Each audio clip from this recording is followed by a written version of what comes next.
The Strap Box Flyer by Paul Jennings. Hundreds of people were watching Giffen. They thought he was a bit mad, but they couldn't stop looking. He was very interesting. Giffen went over to his truck and got out a tube of glue. On the tube it said, "Giffen's Great Glue. It will stick anything." Giffen held the glue over his head. "This is the best glue in the world," he said. "It can mend anything that is broken. Who has something that is broken?" A small boy came out to the front. He held up a bow and arrow. "My bow is broken," he said, "and no one can fix it." Giffen took the bow out of the boy's hand, put a bit of glue on the broken ends, and joined them together. Then he put the arrow in the bow and shot it into the air. The people were surprised. They all clapped and cheered. "That's nothing," Giffen told them. "You haven't seen anything yet." He went over to the back of his truck, where he had a big crane. It had a rope at the end of it. Giffen grabbed the rope, put a dab of glue on the end of it, and then he put the rope onto the roof of the car. "This glue can hold up a car," he told the crowd. He stepped into his truck and started up the crane. The car was lifted into the air. The only thing that held the rope into the car was the glue. The crowd thought this was great. No one had ever seen glue like this before. "Now," said Giffen, "who wants to buy some of Giffen's great glue?" The crowd rushed forward. Everyone wanted some glue. They couldn't get it quick enough. They thought it was terrific. "Get it while it lasts," shouted Giffen. "Only $10 a tube." Giffen sold 200 tubes of glue. He made $2,000 in one day. The customers took their glue and went home to try it out. "You fools," said Giffen to himself. "You'll soon find out that the glue stops working after 4 hours." Miss Tibbs had bought a tube of Giffen's great glue. She was a very old lady, and she lived all on her own. Most of her friends were dead, and there was no one to help her to fix things up when they got broken, so she was very glad to keep the glue. Miss Tibbs collected china. She'd spent all of her life savings collecting pieces of china. She had plates and cups and saucers from all over the world. She had little china dolls and toy animals. She had so many pieces that she didn't know where to put them all.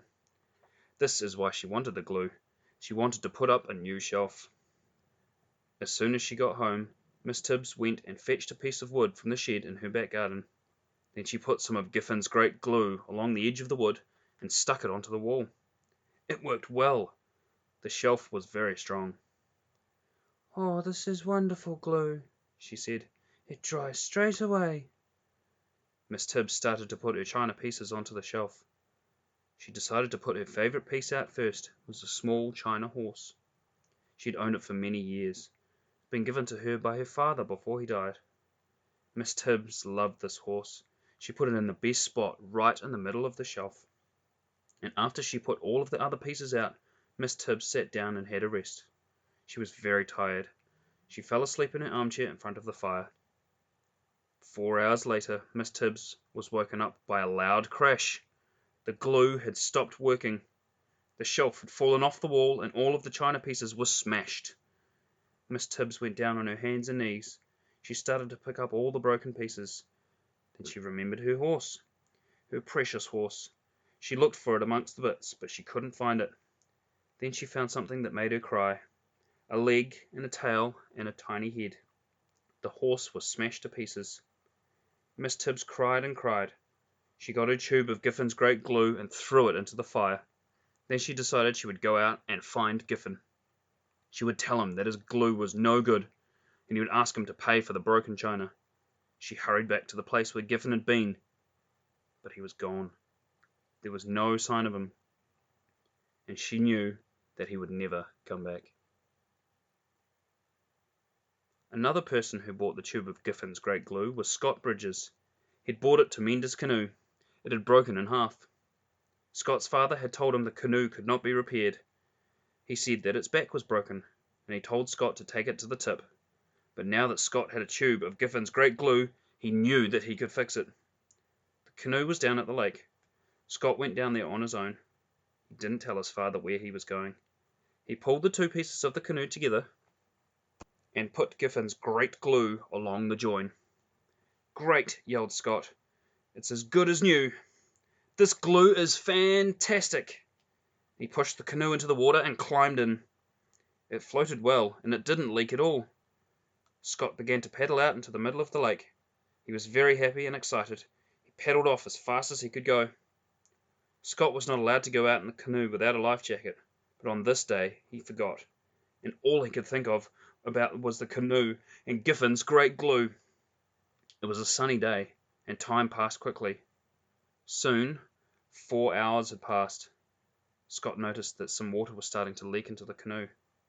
He decided to paddle for home, but it was too late. The glue had become unstuck. The canoe broke in two and sank. The water was icy cold. Scott was frightened. It was a long way to the shore. "Help!" he screamed at the top of his voice, but no one heard him. He was the only person in the lake. Scott started to swim to shore, and after a while he began to get tired. His legs hurt, and he had pain in his stomach. His head went underwater. He tried to get back to the top, but it was no use. His lungs filled with water, and he sank to the bottom of the lake. That night, when Scott did not come home, his father called the police. Divers searched the lake, and they found Scott's body and the broken canoe, and in the bottom of the canoe was the tube of Giffin's great glue. Giffin was driving away in his truck, very fast. He knew he only had 4 hours to get away. Then the people who had bought the glue would start looking for him. He knew they would be mad, and he did not want them to catch him. He decided to drive to Horsham. That was a long way off. They would not know about Giffin's great glue in Horsham. He could find some more suckers and make some more money. 2 days later, he arrived in Horsham. He took his truck to the center of town. Then he put up a sign. The sign said, $200 prize for anyone who can unstick Giffin's great glue. Soon, 2 men arrived. They were both riding tractors. One of the men got down from his tractor. He walked over to Giffin, gave him 2 pieces of rope. "Join these up with your glue," he said. "Then we'll pull it apart." Giffin smiled to himself. "Okay," he said. "I'll do it." He put a daub of glue on the end of the 2 pieces of rope. Then he joined them together. The glue stuck fast.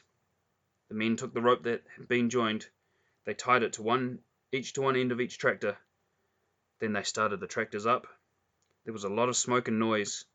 A crowd started to gather. Everyone thought that the glue would break, but it didn't. The wheels on the tractors sent up blue smoke. The engines roared, but still the glue held. There was a loud bang.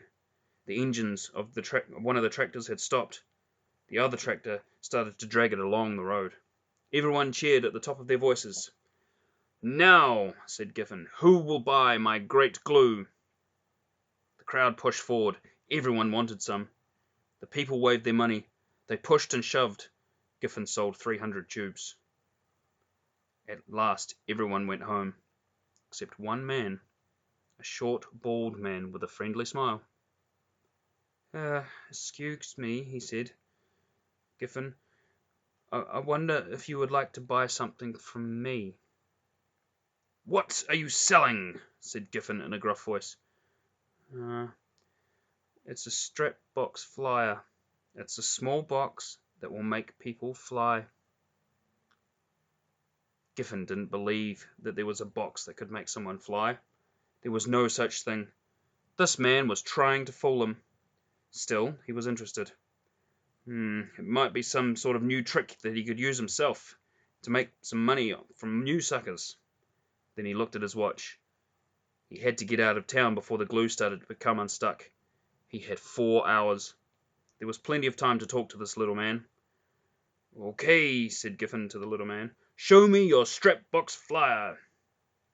"Not here. Someone might see us. Come home with me and I'll show you how it works." Giffin followed the little man to his house. It was a small cottage. It was very untidy. The grass was long and some of the windows were broken. Inside, there was junk everywhere. There were tools, nuts and bolts and machines and bits of wire all over the floor. "My name is Mr. Flint," said the little man, "but everyone calls me Flinty." "I'm in a hurry, Flinty," said Giffen, "so let me see you do some flying." Very well, replied Flinty. He went over to the shelf, took down a small box. Then he lifted up the carpet, pulled out a short strap. It looked like a watch band, made out of silver. "I keep the strap in one place, and the box in another," said Flinty. "That's to stop anyone from stealing my invention. I have to screw the box into the strap. It won't work unless both pieces are screwed together." Flinty fiddled around with the box and the strap, and it took a long time, about an hour. Giffen was getting worried. He did not want to stay much longer. The crowd would be mad when they found out that the glue did not work for long. At last, Flinty finished. He had screwed the box into the strap, and he put it onto his arm. It looked just like a wristwatch, only a little bit bigger. "Now," said Flinty, "watch this." Slowly, he rose from the floor. He went up about 10 centimeters. Giffen couldn't believe it.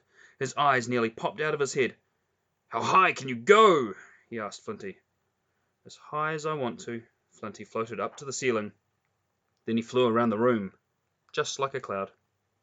Giffen knew he had to get the strap box flyer. It was worth a fortune. He could make a lot of money if he had it. "Why are you showing this to me?" Giffen asked Flinty. "Because you're a great inventor," said Flinty. "You have invented Giffen's great glue, and I'm an inventor too. I have invented the strap box flyer. We could be partners.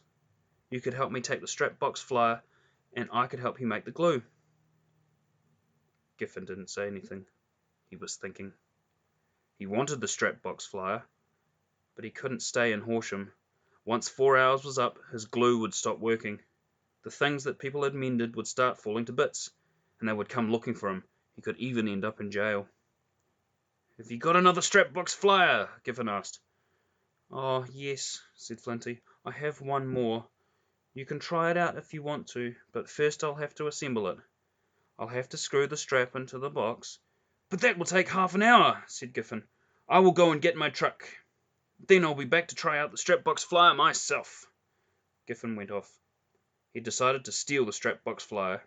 He wanted to have the truck nearby for a quick getaway. Giffen could not believe his luck. Once he had the strap box flyer, he would find out how it worked. Then he would make more of them. He could sell them for thousands of dollars each. He would make a fortune. Everyone would want one. He ran back to his truck, and he drove to Flinty's house as fast as he could. The strap box flyer was ready. There would be time just enough for a quick tryout, and then he would have to leave town. Flinty put the strap box flyer onto Giffen's arm. "Now," he said, "all you have to do is think of where you would like to fly to." Giffen thought that he would like to fly over to his truck. It worked.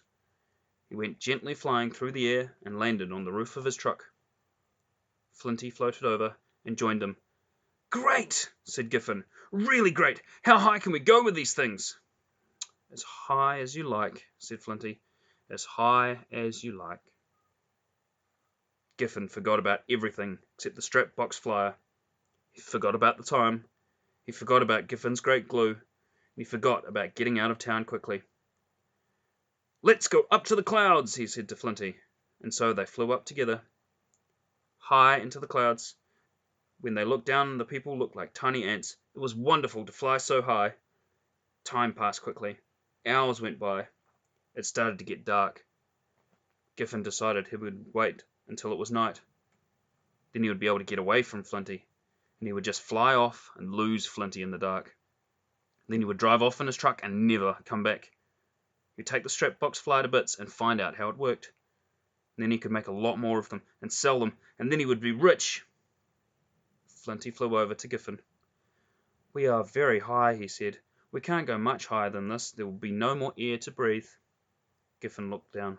They were so high that he could not see the ground. They were above the clouds. I've only made 2 strap box flyers so far," said Flinty, "and yours is the best of the 2. "Why is that?" said Giffen. "Because I joined it together with Giffen's great glue." Giffen was just in time to see his scrapbook's flyer break into bits, and then he started to fall. He screamed all the way down.